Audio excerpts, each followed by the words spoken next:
Salut, moi c'est Fred et aujourd'hui je vous parle de cette petite boule jaune, la Fiat 500. Mais attention, c'est pas n'importe laquelle. Elle ressemble à la Fiat 500 électrique qui est sortie en 2020. Sauf qu'ici, la propulsion, ça ne se passe pas là en dessous, ça se passe là en dessous. Alors vous voyez ici, il est écrit 500, mais il n'y a plus le petit E. C'est normal, venez avec moi. C'est plus une électrique, c'est une hybride. Pas de moteur Stellantis ici, même si c'est une Fiat. C'est le bon vieux 1 litre Firefly avec une micro-hybridation en 12 volts. Et on appelle ça un hybride, on parlera de ça plus tard. Hybride, il faut le dire vite, je l'ai dit, c'est une micro-hybridation à 12 volts. Mais pourquoi est-ce qu'elle existe comme ça? Elle ne devait pas arriver, cette voiture. Donc c'est un peu un bricolage, comme souvent chez Stellantis. Mais elle est tout simplement là parce que la 500 électrique, ça ne se vend plus. Et Fiat a besoin de vendre des Fiat 500 parce que c'est le seul modèle qui se vend vraiment chez eux.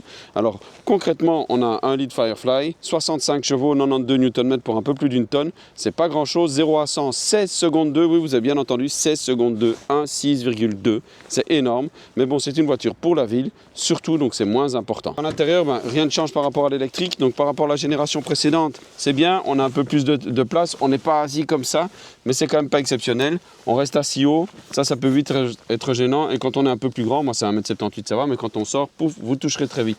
Ça, c'est pas exceptionnel. Pour le reste, le look est toujours aussi sympathique. On a une bonne vieille boîte de vitesse mécanique ici, avec un pommeau en grosse boule ici. Mais bon, à part ça, rien ne change par rapport à la 500E.